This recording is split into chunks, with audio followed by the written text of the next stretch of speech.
এবং কৃতজ্ঞতা জানাচ্ছি তাদেরকে, তারা আমার পাশে আছে। এরা এই দেশকে রক্ষা করেছে, এই দেশকে নতুনভাবে। ये जो बंदा है जिसने इनको अटैक किया है, इज अ बांग्लादेशी सिटीजन। ये बंदा इलीगली एंटर हुआ, इसने अपना नाम चेंज किया। अब बांग्लादेशियों की खैर नहीं है इंडिया के अंदर। पहले ही बांग्लादेश और इंडिया के हालात बहुत ज्यादा खराब हैं। आप देखें ना, पूरी दुनिया में जो सच बोलने वाली कौम है, पहले नंबर पे जापानी है। लेकिन जन्नत में फिर भी कौन जाएगा? जिसका अल्लाह और उसके रसूल पर ईमान होगा वो जन्नत में। नहीं, मुस्लिम या नॉन मुस्लिम? मुसलमान जाएंगे।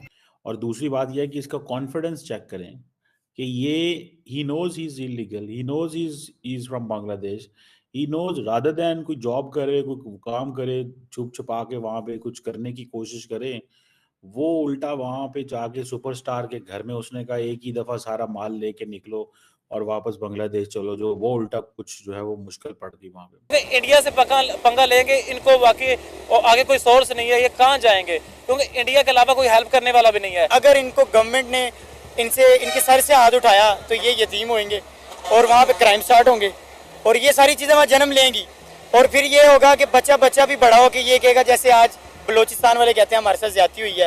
यार ये इंडिया देखो ना, वहाँ की कोई आर्मी या कोई एस्टेब्लिशमेंट कोई मुलाकात है नहीं, आज तक नहीं मेरे ख्याल से ऐसा तो हुआ। इधर क्या है? ये पाकिस्तान एक प्लाट है जिसपे कब्जा हो गया है। दुनिया कुफार के लिए जन्नत है अच्छा, और मुसलमान के लिए ये कैद खाना। हमने तो उनको फिर बाहर की एजेंसीज हायर करेंगी और जो भी हो गया बिगाड़ होगा, बम धमाके जैसे मर्जी यूज कर लें। मेरा ख्याल है कि सर बांग्लादेश यतीम हो गया, इंडिया ने हाथ उठा लिया उनके साथ। बंदे का नाम आई थिंक मोहम्मद शरीफुल इस्लाम है, शहजाद।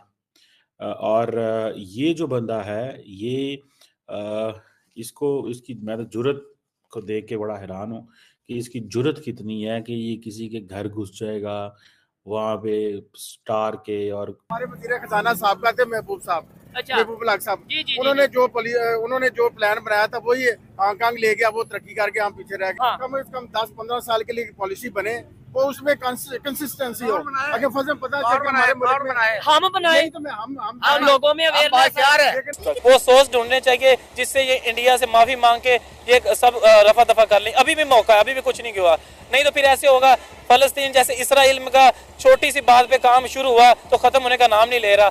इस तरह ये भी बांग्लादेश और इंडिया का हो गया ना, तो मेरे हिसाब से इंडिया का कुछ नहीं जाना, बांग्लादेश का कुछ रहना नहीं। इंडिया के साथ अपने तल्लुकात बेहतर नहीं ना करें तो पाकिस्तान आगे जा ही नहीं सकता, क्योंकि हमारा जो ना मैक्सिमम जो कैपिटल है ना पाकिस्तान के पैसे वो हम अपनी जो ना मिलिट्री पे लगा रहे हैं प्रोटेक्ट करने के लिए। अगर हमारे तल्लुकात हमसाये से अच्छे होंगे ना, हाँ, तो हमें प्रोटेक्शन में ज्यादा पैसा इन्वेस्ट करने की। ये जो बंदा है जिसने इनको अटैक किया है, इज अ बांग्लादेशी सिटीजन। ये बंदा इलीगली एंटर हुआ, इसने अपना नाम चेंज किया।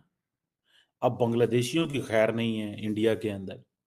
पहले ही बांग्लादेश और इंडिया के हालात बहुत ज़्यादा ख़राब हैं।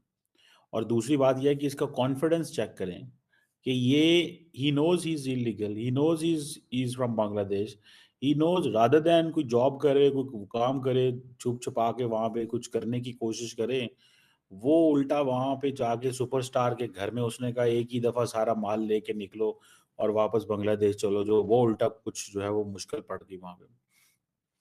और जिसे आप कह लें कि ये जो बंदा है जिसको अरेस्ट किया गया है, he was arrested in the outskirts of Mumbai. ये एक डोमेस्टिक हेल्प एजेंसी है, उसके साथ काम कर रहा था पिछले 5-6 माह से। अब सुनने में ये आ रहा है कि ये ज़ाहिर बात है बॉलीवुड को तो जो शौक हुआ है वो तो हुआ ही हुआ है, लेकिन मुझे ऐसे लग रहा है कि ये अब मसला भंजन है कि ये जो इस बंदे का नाम आई थिंक मोहम्मद शरीफुल इस्लाम है, शहजाद। और ये जो बंदा है ये इसकी मैं तो जुर्रत को देख के बड़ा हैरान हूँ कि इसकी जुर्रत कितनी है कि ये किसी के घर घुस जाएगा वहाँ पे स्टार के। और शायद उनको बताया गया होगा कि ये स्टार्स के घर में बड़े पैसे होते हैं, वहाँ चले जाओ, वहाँ पे जाके कुछ इस तरह करने की कोशिश करो और इस तरह ये होगा कि शायद तुम्हारी जो जिसे कहते हैं ना अच्छी दिहाड़ी लग जाएगी। ठीक है, सो बांग्लादेश से मुंबई आना मतलब इस लॉट ऑफ एफर्ट। और इंडियन पुलिस ने बड़ी जल्दी उसको, मेरा ख्याल है 2-2.5 दिनों के अंदर उसको ढूंढ लिया। और सुनने में आया उसने अपना नाम जो था वो विजय दास रख दिया था। विजय दास अपना नाम रख दिया।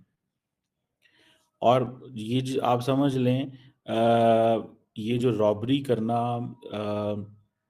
जिसे और उसको मेरा ख्याल है कई लोगों का ये भी कहना है कि उसको ये भी नहीं था पता कि वो बॉलीवुड स्टार के घर में घुस रहा है। एक ये भी खबर है। और एक खबर ये भी है कि शायद उसको पता था कि वो किधर घुस रहा है, लेकिन उसने ये जो कुछ किया ये सिर्फ इसलिए कि एक ही दफ़ा अच्छी जगह से माल बनाओ और फिर शायद वापस भाग जाता। लेकिन मेरा टॉपिक ये नहीं है कि ये क्या हुआ। मेरा टॉपिक है कि अब बांग्लादेशियों की प्रोफाइलिंग होगी इंडिया के अंदर।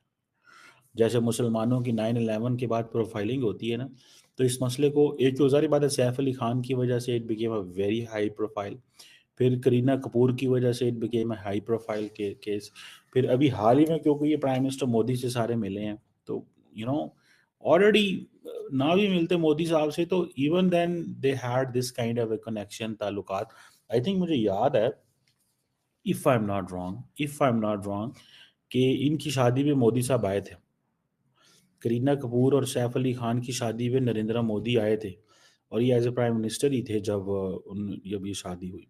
तो ये आप इसको अंदाज़ा इससे लगा लें कि ये चीज़ जो है वो है।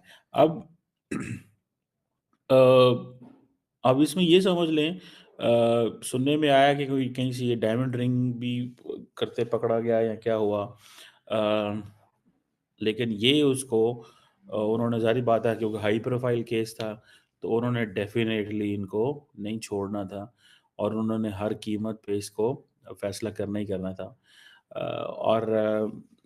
और सैफ अली खान तो इटसेल्फ आपको पता है बड़े ताकतवर हैं, बड़ी सेहतमंद हैं, उनके अंदर बड़ी वो है सेहत है, मतलब जानदार है, बॉडी बिल्डर हैं, बड़ा उनका एक होता है ना कई दफ़ा, वो उनके अंदर ये चीज़ सारी मौजूद है। लेकिन एनी हाउ ये चीज़ जो थी ये सारी की सारी ये सामने आती है कि अब बांग्लादेशियों की प्रोफाइलिंग होगी, पहली बात जो चीज़ समझने वाली है। दूसरा क्या होगा कि ऑलरेडी बांग्लादेश के जो बॉर्डर है उसके ऊपर सिक्योरिटी बढ़ जाएगी, 2 चीज़ें हो जाएंगी।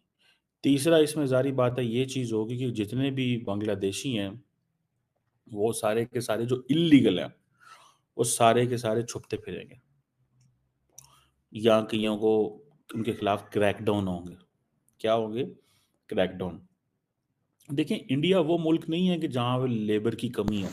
दोस्तों, सैफ अली खान के ऊपर जब अटैक हुआ तो पाकिस्तान का जो पूर्व मिनिस्टर है फवाद चौधरी, उसने ट्वीट करके बोला कि हिंदुस्तान में जो मुस्लिम सेलिब्रिटी हैं उनकी जान को खतरा है, हिंदुस्तान में मुसलमान खतरे में हैं। और देखो किस तरीके से हिंदुओं ने सैफ अली खान के ऊपर अटैक कर दिया, उनको जान से मारने की कोशिश की। इस बंदे ने ये भी इंतज़ार नहीं किया कि इन्वेस्टिगेशन होगी और उसके बाद पता चलेगा कि क्या सच्चाई है, क्या वो जिसने मारा वो हिंदू है कि मुसलमान है कि कौन है। प्रोपोगंडा सबसे पहले स्टार्ट कर दिया फवाद चौधरी ने।